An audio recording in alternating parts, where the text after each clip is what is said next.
धनु राशि वालों के लिए बृहस्पति का योग कैसा रहेगा।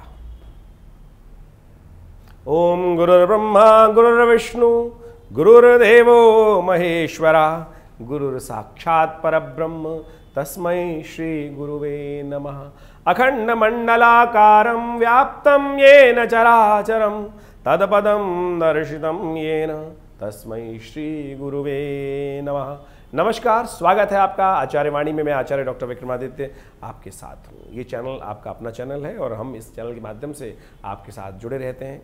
हर रोज़ आप हमारा राशिफल तो देखते ही होंगे और इसके साथ साथ हम विशेष समय पर क्या क्या ग्रहों का योग होने जा रहा है, उसका प्रभाव आपके ऊपर क्या पड़ेगा, ये भी बताते रहते हैं। आज हम उपस्थित हैं धनु राशि वालों के लिए आने वाला एक वर्ष क्या करने वाला है बृहस्पति महाराज आपके साथ। चिंता मत करिए, बहुत सुंदर योग बनने वाला है बृहस्पति का आपके साथ। धनु राशि वालों के लिए तो वैसे ही बृहस्पति स्वग्रही हैं और बृहस्पति स्वग्रही होकर इस वक्त जो योग बना रहे हैं आपके लिए वो बहुत ही सुंदर है, बहुत सुंदर योग बना रहे हैं। कुछ लोग आपके मन में भ्रांति उत्पन्न कर सकते हैं कि पंचम का बृहस्पति निष्फल होता है। पता नहीं लोग क्या क्या कह देते हैं कि पंचम, मेरे गोचर में बात नहीं है। पंचम का बृहस्पति जब फलीभूत होता है तो किसके लिए कैसा होता है वो राशि की बात है। लेकिन अब गोचर में संक्रम चलते हुए विशेष तौर पर बृहस्पति जो है आपके पंचम भाव में आ गए हैं। मेष राशि में बृहस्पति का परिवर्तन जो हुआ है अभी, अब तो उदय भी हो गए हैं बृहस्पति महाराज, और वो जो खेल आपके साथ करने वाले हैं, इस चीज को आपने 12 वर्ष तक, बहुत लंबे समय बाद बृहस्पति यहाँ आए हैं। और देखिए सकल पदार्थ से इस जीवन में जो कुछ भी होता है ना वो बुद्धि और भाग्य के द्वारा होता है। ये बुद्धि ही है, यदि कंट्रोल में रही, सही दिशा में चली तो वारे न्यारे, और बुद्धि यदि खराब हुई तो अच्छे से अच्छे समय में बर्बाद कर देती सब कुछ। विनाश काले कहा जाता है ना, विपरीत बुद्धि। यदि विनाश काल में बुद्धि सही हो जाए तो बिल्कुल फिर काएगा विनाश काल। ये बुद्धि और बृहस्पति सबसे शुभ ग्रह आपके कहाँ, बुद्धि, पंचम भाव, बुद्धि, विद्या, संतान, ये सब चीज पंचम भाव से देखी जाती है और वहां सबसे शुभ ग्रह बृहस्पति वहां विद्यमान हो गए हैं। लेकिन एक खराब बात भी है, वहां राहु चल रहे हैं, उनका उपाय कर लीजिए, नहीं तो बृहस्पति का शुभत्व तो पूरी तरह से नहीं होगा। पंचम का बृहस्पति आपके लिए अशुभ नहीं है, लेकिन पंचम का राहु जरूर अशुभ है, उसके लिए आपको उपाय करने की जरूरत है और यही आपको समझना है। आमतौर पे कभी भी ज्योतिष के दृष्टिकोण से एक ग्रह पे प्रेडिक्शन नहीं करनी चाहिए, लेकिन गोचर में हम जब YouTube पे बैठे हैं और वीडियो के माध्यम से आपको बता रहे हैं तो ये सब चीज़ें तो एक ही ग्रह के, हर व्यक्ति के साथ अनेक प्रकार के योग बनते हैं। छोटे छोटे से परिवर्तन से, एक अंश मात्र के परिवर्तन से, एक यानी 1 सेकंड मात्र के परिवर्तन से ग्रहों का क्या कुछ बन जाता है।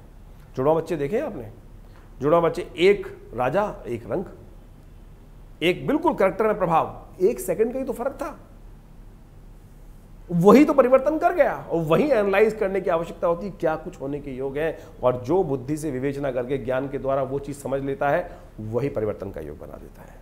ओवरऑल बृहस्पति के बारे में हम बात कर रहे हैं तो बृहस्पति पंचम का आपके लिए बड़ा सुंदर योग बना रहा है, क्योंकि बृहस्पति की दृष्टि वहां पर वो है। लेकिन राहु का यदि आपने उपाय कर लिया तो सब कुछ आप ठीक कर सकते हैं। बृहस्पति जितने आपके 12 वर्ष बाद यहाँ आए हैं बुद्धि वाले स्थान पर, और बुद्धि से वारे न्यारे जो आप करने की बात हम कर रहे थे वो बिल्कुल कर सकते हैं, लेकिन राहु को कंट्रोल आपको करना पड़ेगा। नैसर्गिक दृष्टिकोण से बृहस्पति जो राहु है बहुत शक्तिशाली है, और पंचम में बुद्धि को क्या होता है, शनि से भी ज्यादा खतरनाक कोई ग्रह हो सकता है तो राहु है। शनि तो बुद्धि खराब करता ही है और उससे ज्यादा अंधकार राहु उत्पन्न कर देता है। और 1 साल से राहु चल रहे हैं यहाँ पर, अभी 6 महीने और चलने वाले हैं। बृहस्पति के शुभत्व को जितना बढ़िया होना चाहिए था उसमें उन्होंने कमी ला दी, नहीं तो बृहस्पति कहां से कहां। फिर भी आप अगर राहु का उपचार कर लें तो बहुत बढ़िया तरीके से आप इस कष्ट को दूर करने के योग बना सकते हैं। बृहस्पति का उपाय अवश्य करने का, आपको राहु का उपाय करने का प्रयास। बृहस्पति बहुत बढ़िया है आपके लिए। बृहस्पति आपके लिए विशेष तौर पर यहाँ जो योग बना रहे हैं वो खास तौर पर आपके लिए सुख का पदार्पण कराने के योग दे रहे हैं। सुख, सब प्रकार के सुख, सब प्रकार के ऐश्वर्य, सब प्रकार से। लेकिन बृहस्पति महाराज जो शुभ राहु है, बृहस्पति के साथ युति बनाकर वहां पर धन का क्षय करते हैं, धन को समाप्त करते हैं, यानी अल्टीमेटली जो पैसा है, समृद्धि है, उसको खत्म करने का प्रयास कर रहे हैं बृहस्पति के साथ। गुरु चांडाल योग का प्रभाव बिल्कुल उत्पन्न होगा यहाँ पर, तो इसके लिए आपको बहुत सावधानी के साथ बृहस्पति की दृष्टि पहले समझने कहाँ कहाँ पड़ रही है, क्योंकि राहु तो यहाँ पर करीब 6 महीने बाद, 6 महीने बाद चल जाएंगे, फिर बृहस्पति फुल बहुत अपने मूड में आ जाएंगे और बहुत बढ़िया तरीके से आपको कम से कम 6 महीने आपको ऐसे मिलेंगे कि जो अक्टूबर से लेकर आप अगले खासतौर पर मई तक जब बृहस्पति जब तक यहाँ रहेंगे वो आपको फुल जो कहा ना स्कोर करने के लिए रास्ता बना देंगे, 6 महीने में बहुत बढ़िया करेंगे। लेकिन उससे पहले भी हम आपको उपाय बताएंगे कि जो राहु को आप ठीक करने का उपाय कर सकते हैं और बिल्कुल बहुत बढ़िया तरीके से उसके कष्ट को दूर करने के योग बना सकते हैं। उपाय हम आपको बहुत सुंदर देने वाले हैं, चिंता न कीजिए, बहुत श्रेष्ठ उपाय है, वो आप स्वयं भी कर सकते हैं, बहुत बढ़िया तरीके से लाभ ले सकते हैं। बृहस्पति की दृष्टि जो है आपके भाग्य पे पड़ रही है, भाग्य धर्म पे पड़ रही है, वो बहुत सुंदर है, भाग्य को बूस्ट करेगा बृहस्पति महाराज। वहां लाभ पर भी पड़ रही है बृहस्पति की दृष्टि, फिर आपके लग्न पर पड़ रही है। ये सब चीजें बृहस्पति बहुत सुंदर तरीके से बनाने के योग दे रहा है। बस आपको राहु को ठीक करना है। राहु को ठीक करने के लिए क्या करें? राहु का ना एक यंत्र होता है, राहु का यंत्र कई चीज़ों बनाया जाता है, भोजपत्र बनाया जाता है, ताम्रपत्र बनाया जाता है और बहुत सारी अलग अलग चीज़ों बनाया जाता है। लेकिन आपके राहु पर आपको चांदी के पत्रे पर विशेष तौर पर राहु के यंत्र को स्थापित करना है, उसके मंत्र को जप कर कर। राहु का मंत्र विशेष तौर पर 18,000 बार जप करके ओम भ्रांग भ्रींग भ्रौंग से राहवे नमः एक सिद्धांत है, विशेष तौर पर उसके द्वारा बृहस्पति का यंत्र बनाया जाता है। और ये हमने उपाय देखा है कि चांदी के पत्रे पर बृहस्पति का जो राहु का यंत्र जो है वो स्थापित कर कर उसकी नित्यपति ओम भ्रांग भ्रींग भ्रौंग से उसके समक्ष 108 बार जप कर कर यदि आप धूप बत्ती दिखाकर उनका पूजन कर लें तो ये राहु का प्रभाव निस्तेज कर सकते हैं। अन्यथा राहु आपकी बुद्धि को जो सही बल्ब है वो जलने नहीं देगा और उसका पूर्ण लाभ, बृहस्पति का लाभ ऐसे ही समय निकाल देंगे, फिर 12 साल तक इंतजार कीजिएगा। ये बृहस्पति का विशेष तौर पर शुभ प्रभाव जो पूरी तरह से आपको पढ़ना चाहिए, इस वक्त वही राहु वहां ग्रसित कर रहा है, परेशान देने के योग दे रहा है। इसके साथ साथ आप शाम के समय गौशाला में जाकर जौ का विशेष तौर पर जौ को भिगोकर गाय को देने की एक व्यवस्था बना लीजिए, ये भी बड़ा सुंदर उपाय रहेगा। इन दोनों उपायों को कर कर आप राहु को ठीक कर सकते हैं और बृहस्पति तो है ही बढ़िया।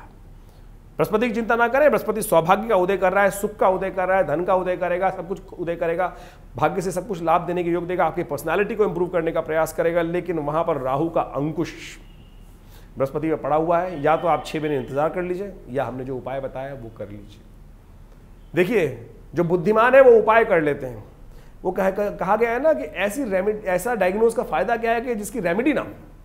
अब आपने देख तो लिया नब्ज देखकर या थर्मामीटर बनाकर कि भैया बुखार है, अब बुखार है तो भैया पैरासीटामोल दे दीजिए या मां सुदर्शन चूर्ण दे दीजिए या कुछ और पट्टी रख दीजिए दिमाग पर, सिर पर पट्टी, ज्यादा बहुत तेज बुखार है तो ये अनेक उपाय है ना। तुलसी का काढ़ा दे दीजिए, गिलोय का काढ़ा दे दीजिए। अब अगर ज्ञान ही नहीं है, यानी बुखार को उतारने का तरीका है ना, तो बुखार को उतारने का तरीका जो ज्ञानवान है उनके पास है। अब आदिवासी बेचारा जो जहां बैठा है, जो अज्ञानी है, वो कहेगा अब हो गया तो उतरेगा 3 दिन बाद, हम क्या करी? अरे भैया तुम ही तो सब कुछ कर सकते हो, पड़ोसी थोड़ी करेगा। बुद्धि को जगाओ। ये बुद्धि राहु में बैठी हुई, राहु बुद्धि में बैठने के बाद बुद्धि को डंप कर देता है और अच्छे से ज्ञानवान व्यक्ति को भी ज्ञान का बल्ब उदय नहीं होने देता है।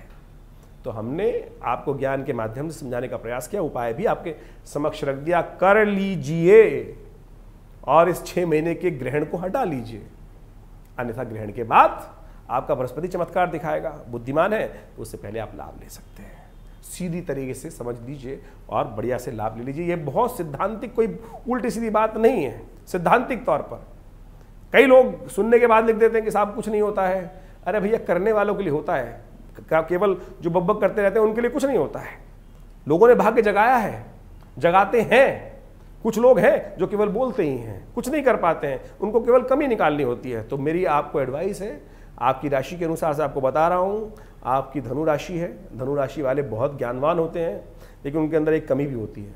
वो अच्छे सजेशन सुनना नहीं चाहते, खुद ही गुरु होते हैं, अपने दिमाग से चलते हैं। बिल्कुल अपने दिमाग से चलिए। हम आपको, क्योंकि धनु राशि है ना, आधा आदमी और आधा बेसिकली तीर कमान लिए घोड़े के ऊपर बैठा हुआ है, तो बुद्धि से उससे बढ़िया कौन? शक्ति भी है और साथ में बुद्धि भी है, आदमी की बुद्धि भी है।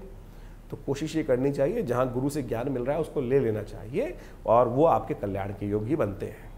इस संसार में माता पिता गुरु, ये 3 तत्व हैं जो सदा जीव का कल्याण करने के निमित्त ही रहते हैं, करते हैं। लेकिन आजकल तो गुरुवाद हो गया है, बहुत सारे लोग अनेक प्रकार से उस विवेचना को समझते नहीं हैं। तो हमने अपनी बुद्धि के माध्यम से, इस अपने चैनल के माध्यम से आपके समक्ष इस पूरे सूत्र को समझाने का प्रयास किया, बिल्कुल सीधी तरीके से। कोई ऐसी चीज़ नहीं समझाई है जो आपके लिए न समझ में आए। फिर भी अगर कोई दिक्कत है तो हमसे आप आश्रम पे आके मिल सकते हैं। रविवार को बहुत बड़े विशाल कार्यक्रम में हम खुद बैठकर आपके साथ विवेचन बात भी कर लेते हैं। रविवार को सुबह 8 से 10 विवेकानंद योगाश्रम में जो बड़ा यज्ञ होता है, उसके बाद आधा पौना घंटा हर एक से हम बात करने के लिए समय निकालते हैं।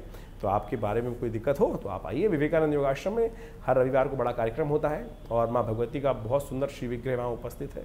समय समय पर बड़े बड़े कार्यक्रम होते हैं, चंडी महायज्ञ होता है, नवरात्र में 4 बार तो यही होता है। उसके अलावा हर मंगलवार को विशेष तौर पर सुंदरकांड की सुंदर व्यवस्था रहती है। शनि जयंती पर बड़ा सुंदर कार्यक्रम कर रहे हैं हम।